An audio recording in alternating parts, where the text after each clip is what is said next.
Hey, you guys, hope you're well. I just wanted to take this opportunity and let you know about our amazing new business scalability scorecard.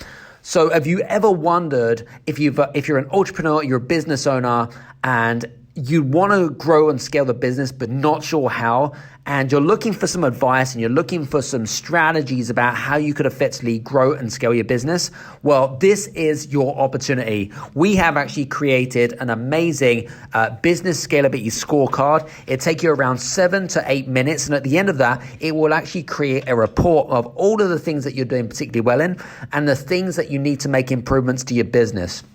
And it's a great tool and a great asset for your business. To get free access to that, go to bit.ly/business-scalability-scorecard. Go there, go now. Take care, see you soon. This is the Game Changers Experience.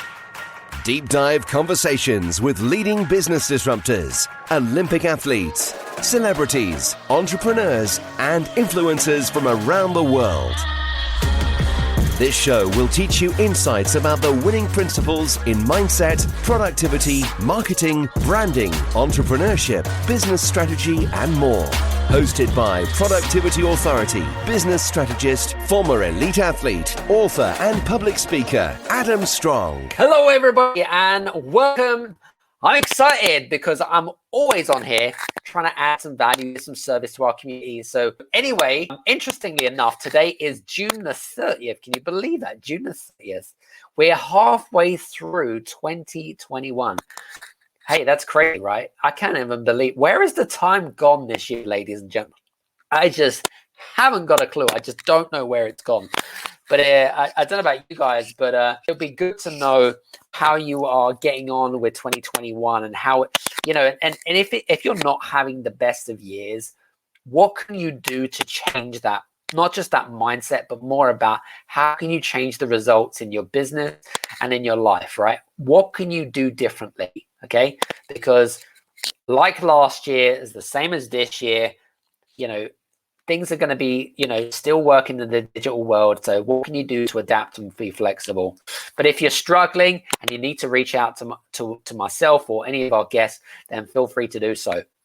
Anyway, I want to move on because we've got an exciting show today. The reason I'm excited is because this particular gentleman, we've met actually a couple of times here in Stockholm, Sweden, and he's been following me for a few years. And what I love about him is that not only his experience in the HR field, but he's got such a wealth of knowledge with regards to understanding the corporate world, but understanding how a business culture should be and how to build up a thriving business culture, because he's been in that environment, especially in the HR domain and things like that.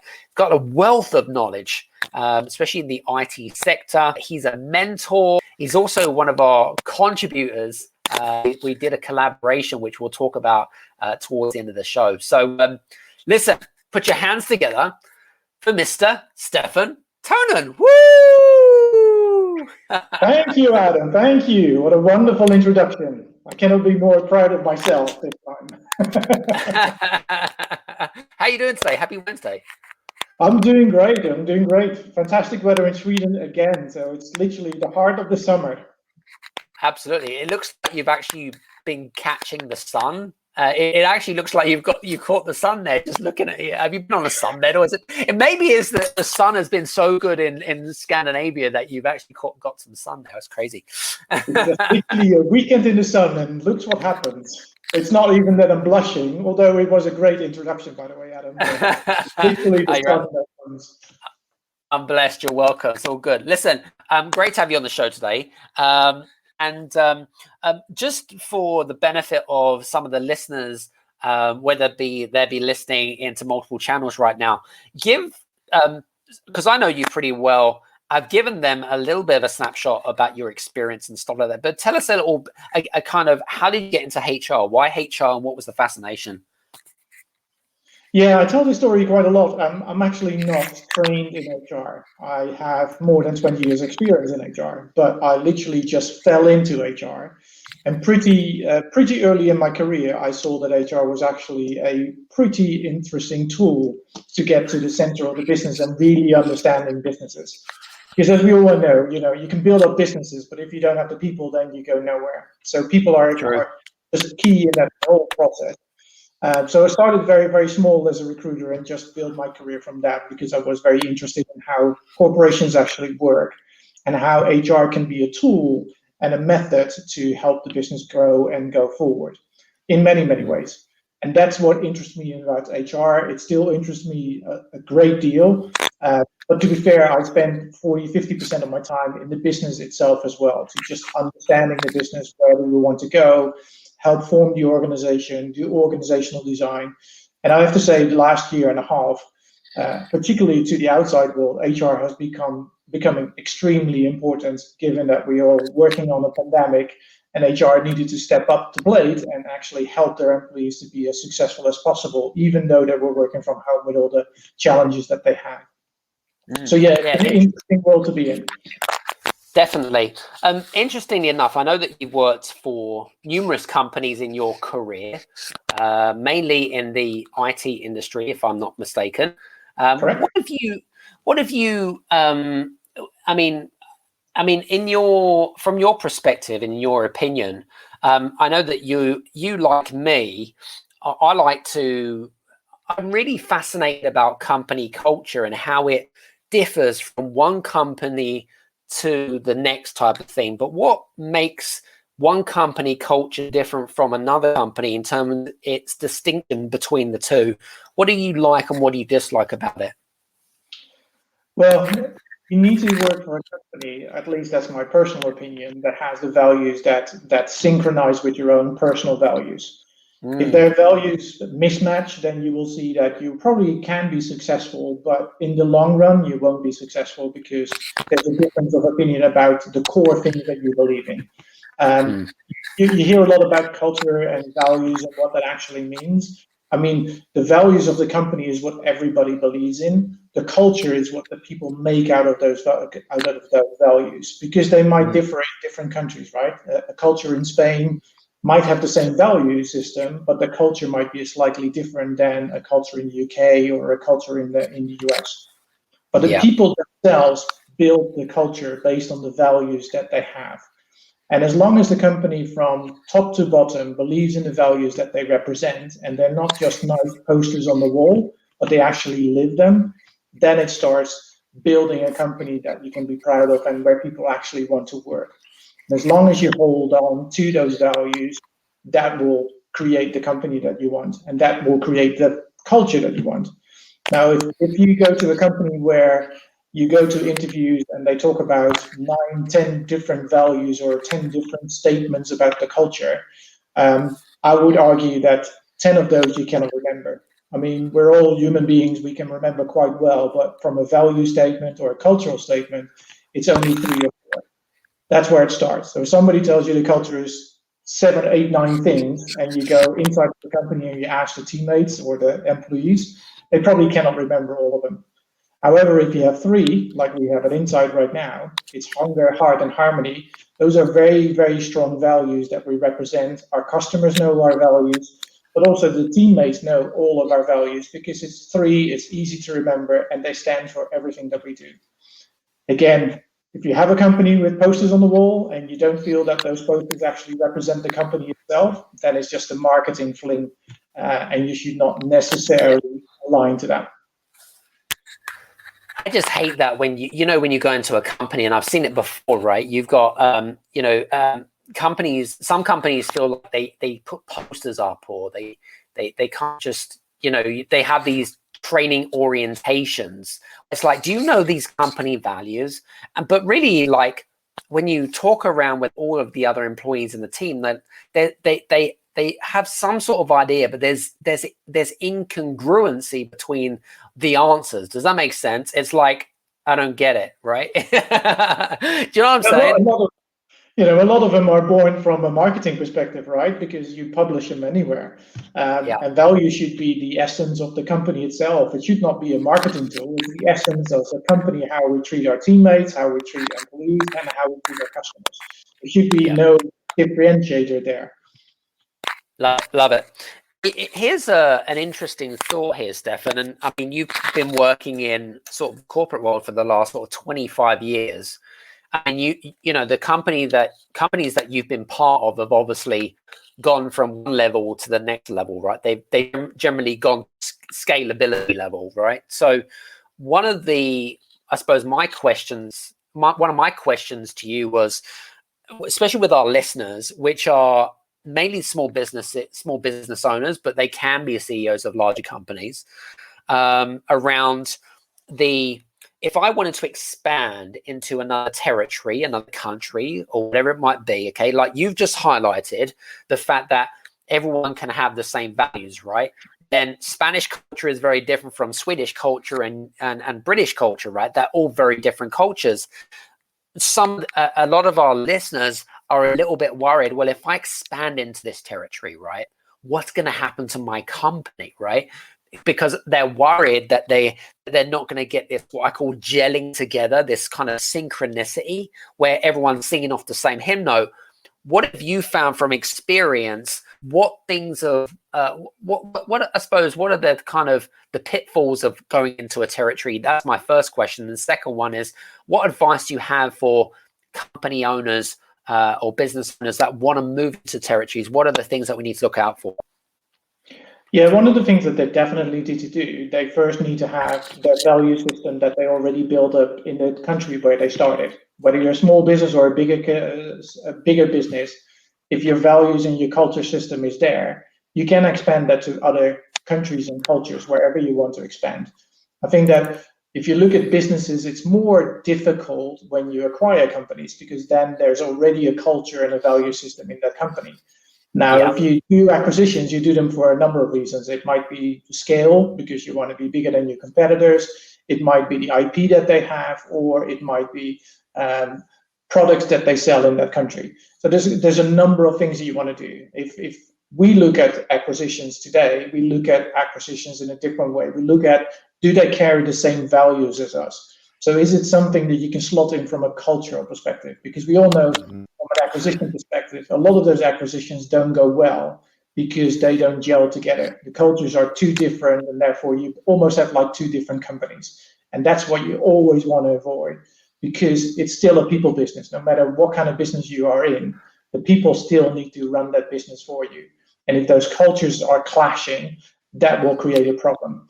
I don't think that from a cultural perspective, if you start and expand your business and you want to start somewhere else, other factors are probably more important. So is there a market for you?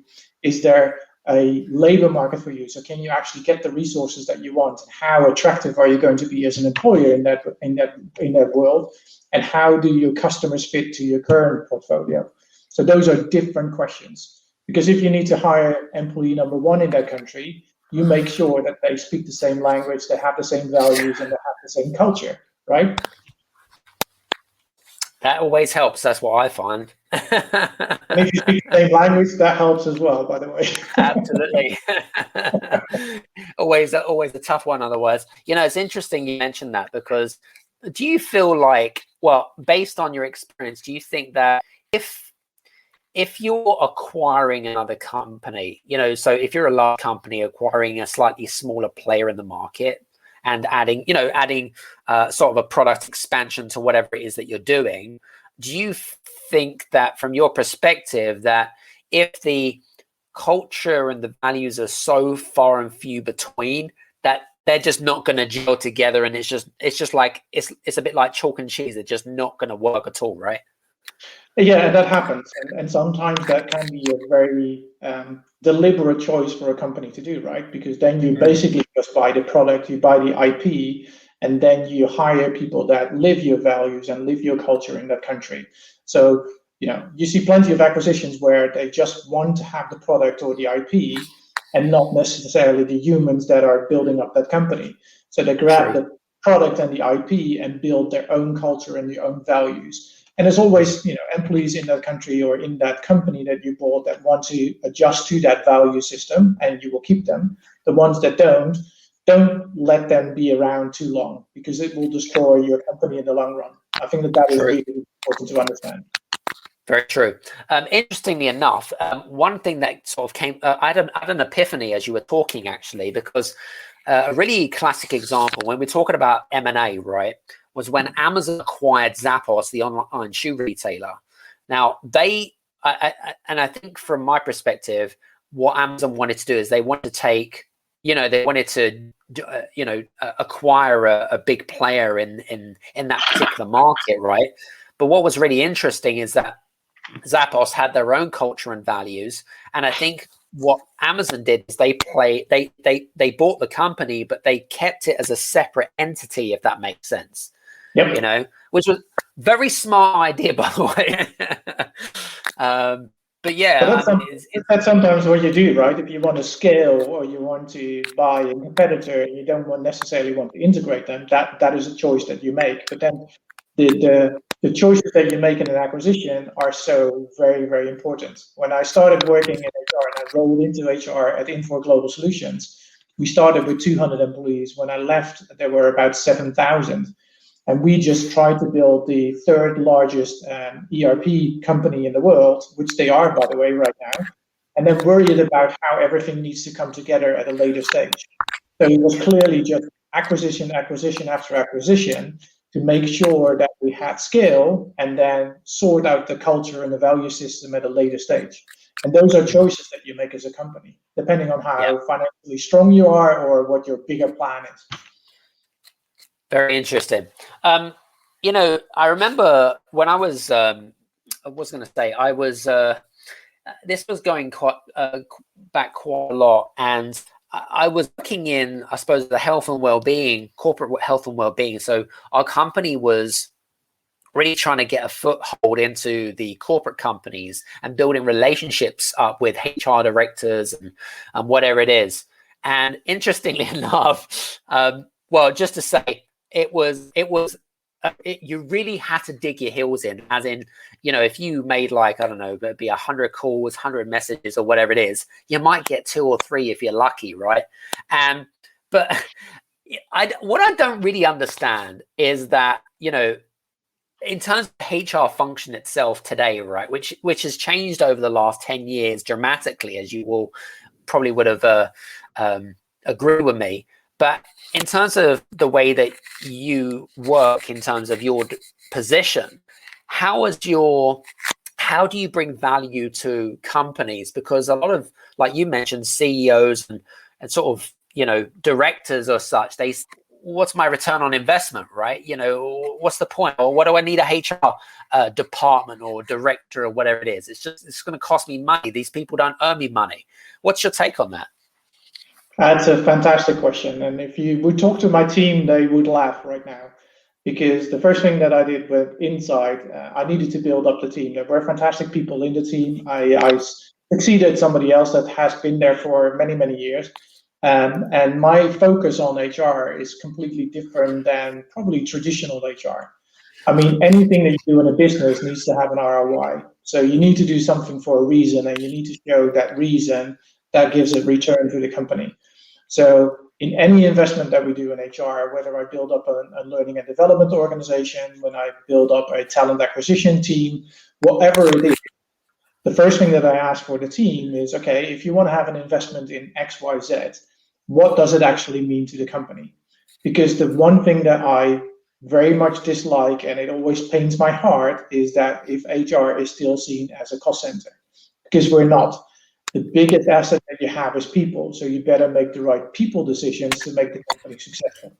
Now, luckily, in the last 10 years, things has come along with HR, and there's luckily many of my peers that are very, very strategically strong in helping companies to see the HR vision that is needed. But if my company decides to, because we're not in the Middle East yet, to expand in the Middle East, then HR needs to make sure that they're part of that discussion to make sure that we can add value. So should I open up in Dubai or should I open up somewhere else? And why should I do that? What is the analysis behind it? How many people from university are there? What's the market doing there? What is the labor conditions there? All kinds of questions that we need to ask before we actually start opening. Well, if you look 10 years back, most of the times we will open somewhere and then HR comes in and says, oh, this is a challenge or that is a challenge. And most of the times HR was seen as the machine that always tells you, no, you cannot do that. And that's something that I don't want my teams that I lead to constantly say. I want them to say, yes, but we need to do it in this way. So always understanding what the business process is and what the outcome is going to be. HR needs to be much more business outcome focused. So what is the business outcome of our philosophy in HR? How can I help the strategy of the company amplify itself through its people? That is so important. Not just saying, okay, this is the strategy of the company and I will adjust my HR strategy. No, can I help amplify it? How can I actually influence the strategy to even have a better revenue or a better margin or whatever it is? That's where HR should focus on. Very good. Excellent. Now, for some of our listeners who run slightly smaller companies that are not so large, when do you think some sort of HR function should come into place? Should there be a certain turnover? Should it be a certain amount of employees? What's your thoughts on sort of the HR function? When should you consider starting with an external consultancy, or should you bring someone in internally? What's your thought about that, Stefan? Yeah, when I talk to business owners, that is an interesting discussion. So thanks for bringing that. Business owners always struggle, right? Because if they go to consultancy, they always say, well, there's a tipping point at 50 people, then you should have something. And the reasoning behind it is always there's legal implications, there's things that you need to do, and otherwise, if you need to terminate somebody, it's going to cost you, blah, blah, blah. I don't necessarily always agree with that. I think that you need to go back to the basics. So what am I building as a company? How's that company is going to look like? And where is that company going to go? And if your company is full of the values and the culture and you want to expand that and you want to attract the right people for the right price, then you need HR earlier in the process. And I would argue anywhere between 30 and 40 people. And that person needs to be a true HR business partner. So it needs to partner with the owner, it needs to partner with finance to make sure that they can build a company that they can be proud of and then scale it out if needed. If your company is a company that doesn't have those values or the culture is not that important because it's just revenue generating and people come and people go, you don't really need HR. You probably need some legal support and you need a consultant that comes in every other week or so. But if you're really a people-focused company, and you really want to make a difference and you want to make a sustainable difference to your customers, then HR should be earlier in the process. Because it's all fine, but culture, it's a saying that you hear a lot, culture eats strategy for breakfast. And that's so true. And if you are a person or a business owner that believes that, then you need to make sure that at least you start with a mentor sometimes that helps you from a people perspective, and otherwise somebody else that can support you. Love it. Very cool. As you're talking, I keep getting these epiphanies, so I must apologize. But one thing that I wrote down here, right? And this is, I suppose, the $1 million question. And I suppose you're probably going to have multiple answers for me. It just depends in terms of context. But in perspective, especially with people that are listening in right now, that maybe have a small team, or they're considering to bring in new team members, or even if they run a large team, the fundamentals don't change. But my question is, how do you get the best out of your employees? Treat them very, very well. I can give you a very complex answer, but if you treat your people well, they will do well for you as well. Every Friday on LinkedIn, I make a post and it's called Happy Friday. And I always have the side note there, kindness matters. Every time that you treat your employees well, they will treat you well as well. If you hire them for the right skills, then they will do what they are trained to do. I have a team and I have experts around me that are subject matter experts in L&D or in recruitment or in HR, that know way more than me. And it's almost like what Steve Jobs says, right? Give them what they need to do. They know better, so let them get on with it. And my leadership philosophy personally in my whole career is Just empower the team, let them make decisions. And if it's very heavy decisions, come to me, we mirror around that decision and then make that decision. People are trained to do things themselves. They will always do the right thing for the company if they get the room to do so. And that is very much firmly my beliefs. If you treat everybody right, they will treat you right as well. That is in business, but that is a personal level as well. I mean, if you and I don't click, Adam, then we wouldn't have a fika in Stockholm together, right? Very true. I mean, that's simple how it works. We are human beings, and we seek for that social contact, and we try to get the best out of each other. But there's a word there, each other. It's not out of me or out of you, but each other. Exactly. Like it. Very good. One thing that came into my mind, and I remember, I mean, I've been an entrepreneur, as you know, for the last 30 years, and it was only one time that I ever had a job, right? And I was working for McDonald's at the age of 16, and I did that for 8 years, right? So I have some corporate experience, and I learned some really harsh lessons, especially with regards to leadership and P&Ls. But one of the things that I suppose, one of the things that came into my mind, or one of those memories that I had, was performance reviews. And one of the things that really drives me insane when we think of the word performance review, I don't know what your opinion is, and I don't know how you guys operate your company, but to me, it was just like very much a tick box exercise. And it was like, it felt like I was going into a room to be told off, not to give feedback, but just to kind of say, you're not doing this and you're not doing that. In terms of the word performance review and the way companies use performance reviews to, I don't know, however it is to rate their employees between 1 and 10. I just don't get it. But how do you effectively improve that process without your employees feeling like they're being judged all the time? Yeah, that's a great question. And I think that a lot have happened over the last couple of years. Not in every company, but a lot of companies went away from performance reviews at least once a year, where everybody gets nervous about 2 weeks before because they have to see the manager. And then you have a conversation like you had. You didn't do the hamburgers right at McDonald's, or you get told off because you need to make them better or shorter or whatever you need to do. Your rate was not good enough, and that's the conversation. Luckily, we moved on, and most companies are trying to move on as well. So we call them at our company today, we call them connection meetings. And there's a connection moment with their teammate, and that is every quarter. And at the beginning of the year, we collectively build goals that are aligned to the strategy that we have as a company. So we're all talking the same language. We all talk about where we want to be at the end of the year, and also sometimes where we want to be in 5 years from now, although that might differ because the world is always changing, and specifically in the IT industry, things are moving rapidly. But that connection meeting is together with the manager, together with the teammate, and they sit together and they talk about the goals that were there. So what happened over the last quarter? Where are you now? Where do you need support?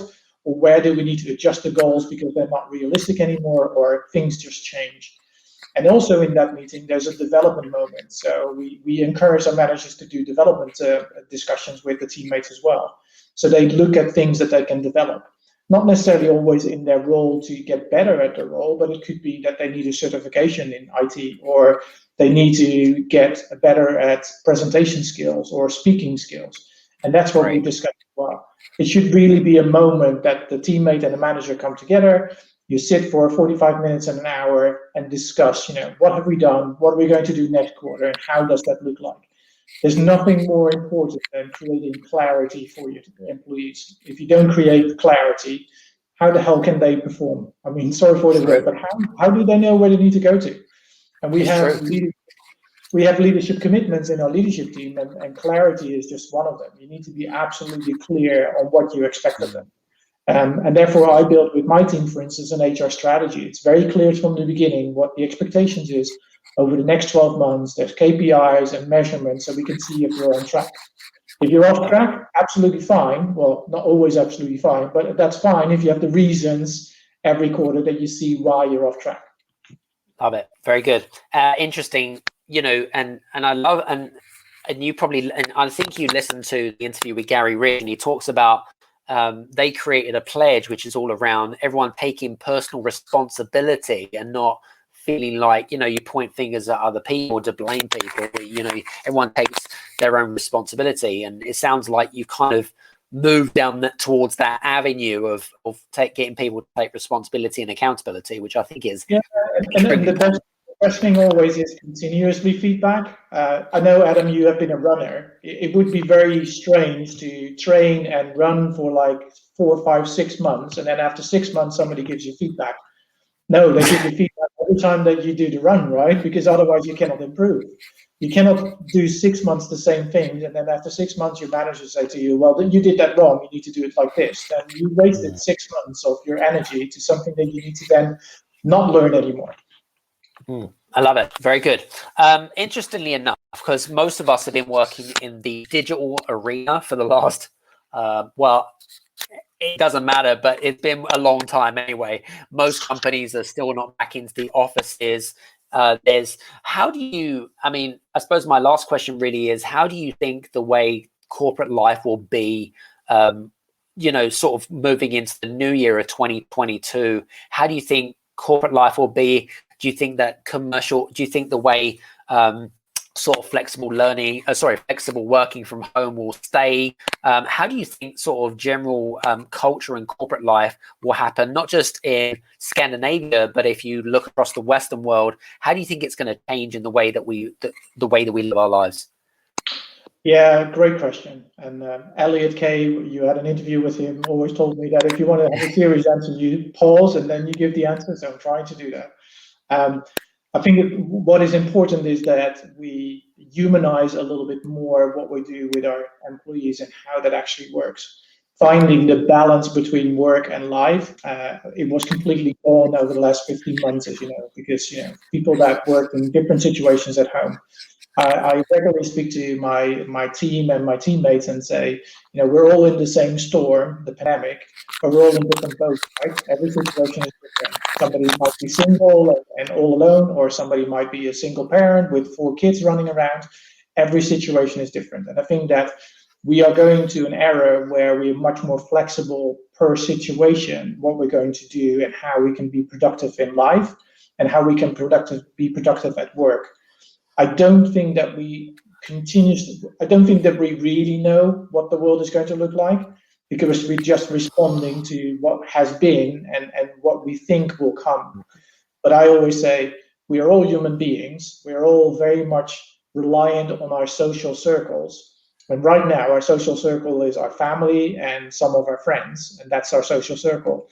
You and I know that our inspiration and our motivation comes from colleagues that you have around you. So I see the office a little bit different. It must be much more of a social place where people go. But in the end, I think that we go more to the office than we think, simply to get inspiration from others, because you don't get that at home. Talking to you on screen is fantastic because we can spend time together, but having fika with you in Stockholm and see each other and responding to each other is just a different conversation. And I think that is still a very human skill that we will never lose. Very good. And it's interesting because I think you're absolutely spot on. And I think, when you have that face-to-face connection, and I'm big into energy, and you know that, right? It just like the chemistry is a bit different. And even though I love doing virtual, by the way, you just don't have the same kind of energy as such compared to sort of a face-to-face connection, which I think is really, really important. And I know you're big on Clubhouse and you do quite some sessions there as well, and your network is suddenly very, very big, but there's like 80% of the people you have never met other than over the phone or in a screen like this. Meeting them personally is just such a complete different experience, and nobody can take that away from you. So I think that the social interaction that we're going to have as human beings is never going to go away, because we love that too much. We want to see people have coffee with them. Absolutely, 100%.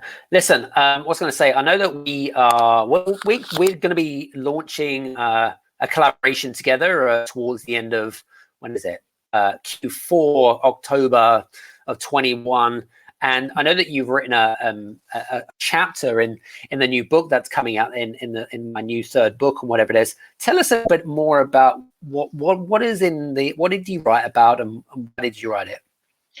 Yeah, so what I write about, and thank you for inviting me to the book. That's a great honor. And it was the first time that I really enjoyed writing a chapter and really had to think about what the subject would be. And there's many things I could choose from HR, but I took HR a little bit more general, and it's more written towards people that want to be successful in HR and what are now the main things that they need to focus on. And by no surprise, if I start with people, of course, they need to focus on the people. So build that value system, build that culture. The second part is you need to make sure that you understand the external customers. So what are the external customers and how are you going to engage from an HR perspective? So don't try to just be internalized, but also understand what the market is, understand what a salesperson goes through. What do they do on a daily basis? How does the customer landscape look like? And then you need to build the relationships with finance and with all the other functions inside your company. Before the pandemic, when I did presentations, there's always people want to have a seat at the table, as they always say in HR, which I don't necessarily always understand because you first need to prove yourself. And then when I ask the questions on conferences to HR, so how many of you can actually read a financial report that a finance or a CFO gives to you? There's only a happy few that know that. So if you want to talk their language and understand what they go through on a daily basis as well, you need to really understand what legal does, what finance does. So if you grab all those three together, you can build yourself an ROI and add value as an HR person. And I think that is critical to be successful in an HR career. Very good. Excellent. Fantastic. Well, listen, Stefan, I just want to say thanks very much for being on the show today. We really enjoyed our conversations and hope you had some fun too. I had, yeah. Thank you so much for inviting me, Adam. It was a lovely conversation and I hope to see you soon. Absolutely. Guys, if you are interested in connecting with Stefan, you can probably do so. Probably the best way to connect with him is actually on LinkedIn because he's quite active on LinkedIn, by the way. If you have any questions around HR, feel free to reach out to him. I'm sure he'll be in due kind, be happy to add some value to you and serve you and whatever it might be. So listen, guys, hope you've enjoyed today's show. If you have any further questions, reach out to me and my team and we'll get back to you as soon as we can. So listen, I hope to see you back in next Wednesday on the next Game Changer Show. Take care and see you soon. Cheers. Fantastic. Thanks, Adam. Hey, you guys, I just want to say thank you so much for listening in to this episode of the Game Changers Experience. I hope that you got some amazing value, some great insights, and golden nuggets that you can implement into your business straight away. I would really, really appreciate it if you could leave a 5-star review on the button below. Have a fantastic day and we'll see you on the next episode. Take care.